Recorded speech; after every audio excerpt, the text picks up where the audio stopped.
আসসালামু আলাইকুম প্রিয় খামারি ভাই বোনেরা, আশা করি সবাই অনেক ভালো আছেন। তো দেখেন কালার বাট এগুলো বয়স হচ্ছে আজকে 14 দিন বয়স। এখানে আছে আপনার 2100 পিস আছে এখানে। তো আপনাদেরকে কিন্তু আমি আগে বলছিলাম যে এই যে নিম পাতা দিছি, আমি দেখেন আমি কিন্তু এখানে প্রায় অনেক নিম পাতার ডাল আপনার ঝোলাই দিছি এখানে। তো এইটা দেওয়ার কারণ কি, আপনাদের কিন্তু আমি 2 দিন আগে একটা পোস্টে জানাইছিলাম যে মুরগি যে আপনারা যারা কালার বাট টাইগার অথবা সোনালী মুরগি লালন পালন করেন, তো আপনাদের কিন্তু একটা সমস্যা হয়, সেটা হচ্ছে মুরগি কিন্তু মানে ঠুকরা ঠুকরি করে আর কি। এগুলো কিন্তু মানে একটার সাথে একটা মানে মানামানি করার জন্য একদম ভালো একটা আর কি এইগুলা। তো এইগুলা থেকে আপনি কীভাবে বিরক্ত রাখবেন আর কি। তো আপনারা নিম পাতা ডেলি এইভাবে দিয়ে দিবেন আর কি। নিম পাতা ওই দেখতেছেন, নিম পাতা কিন্তু খাইতেছে বাচ্চা, ঠিক আছে। এই যে কালারবাড়ি বাচ্চা কিন্তু নিম পাতা খাইতেছে।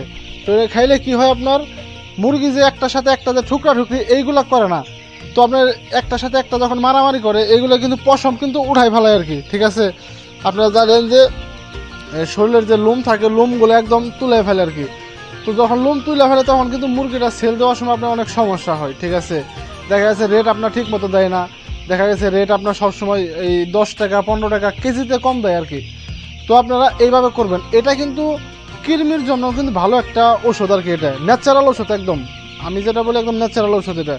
তো আপনারা কী করবেন, যারা টাইগার কালার বাট অথবা সোনালি পালেন, তো যাদের ওই সমস্যা যে মুরগি মারামারি করে আপনার লোম তুলে ফেলে, তো তারা এভাবে ওই দেখছেন নিম পাতা কিন্তু খাইতেছে, ঠিক আছে। তো আপনারা এইভাবে নিম পাতা দিয়ে দিবেন, ঠিক আছে। তো অনেকের প্রশ্ন থাকতে পারে যে পর্দা কেন এই পাশে নামাই রাখছি। আমার এখানে কিন্তু বৃষ্টি হচ্ছে, যার কারণে উপরেরটা খোলা আছে, নিচেরটা নামানো আছে, কিন্তু আবার এই পাশে কিন্তু খোলা আছে। তো আপনারা বিশেষ করে এই বিষয়গুলো লক্ষ্য রাখবেন, ঠিক আছে। যাদের মুরগি আপনার মারামারি করে, তো আপনারা নিম পাতা দিয়ে দিবেন।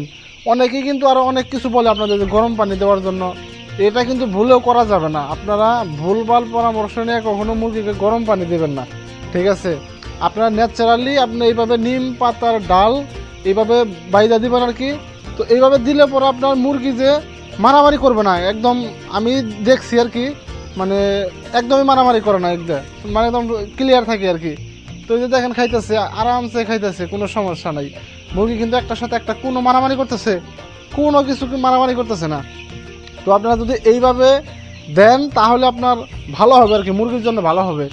আমি কিন্তু 15 দিন আগেও মুরগি এক শেডের থেকে মুরগি বিক্রি করছিলাম ঢাকাতে। তো ওইটা আপনার কী হয়েছিল, মানে মারামারি করে শরীরের লোম একদম তুলে ফেলাইছিল, যার কারণে আপনার মুরগি বেচা হয়েছিল 250 টাকা কিলো, সেইখানে মুরগি 230 টাকা করে রেট দেওয়া হয়েছে ওই মুরগি আপনার সমস্যার কারণে। মানলো তো ওই যে আপনার ঠুকরা ঠুকরি করে শরীরের লোম সব তুলে ফেলাইছে, তো দেখতে বেচা হয়ে গেছে আর কি, যার কারণে কেজিতে আপনার 20 টাকা করে কম দিছে। তো আপনারা এরকম করবেন আর কি, ন্যাচারালিভাবে নিম পাতা ডালিভাবে মানে মাঝখানে এভাবে ঝোলাই দিবেন। তো দেখবেন যে ওরা এগুলো খাবে এবং কি আলাদা ওরা যে মানে একটার সাথে একটা মারামারি ওটা করবেন আর কি। তো দেখেন এগুলো বয়স হচ্ছে আছে 14 দিন বয়স। এগুলো কিন্তু আপনার কালকে গাম্বুরু ভ্যাকসিন করা হয়েছে, এইগুলো দুটোটা ভ্যাকসিন করা শেষ, রানীক্ষেতও শেষ, গাম্বুরু শেষ। এগুলো কিন্তু আর কোনো ভ্যাকসিন বাকি নাই। তো অনেকে আবার 18-19 দিন একটা করে, ওইটা করলেও ভালো, না করলেও কোনো সমস্যা নেই, ঠিক আছে। তো দেখেন মুরগি কিন্তু সাইজটা মাশাআল্লাহ অনেক ভালো আসছে এবং কি কোনো সমস্যা নাই, মুরগি একদম ফ্রেশ আছে, কোনো রোগবালাই আল্লাহর রহমতে এখন মধ্যে দেখা যায় নাই। তো যাদের ওই সমস্যা মানে মুরগি মারামারি করে, আপনারা মাঝে মাঝে নিম পাতা ডাল দিয়ে দিবেন। এই যে দেখেন, আপনাকে অনেক বলেন যে খাই কিনা নিম পাতা, অবশ্যই খাই। ওই যে আপনি দেখেন মুরগি কিন্তু নিম পাতা ঠিকই খাইতেছে, ওই যে দেখেন আমরা দেখাইতেছি, দেখেন নিম পাতা কিন্তু খাইতেছে। তো এইভাবে নিম পাতা ডাল দিয়ে দিবেন, তাহলে আশা করি এই মানে একটার সাথে একটা কোনো মারামারি করবে না। তো দেখছেন মুরগি কিন্তু মাশাআল্লাহ অনেক ভালো, সাইজটা অনেক ভালো আসছে।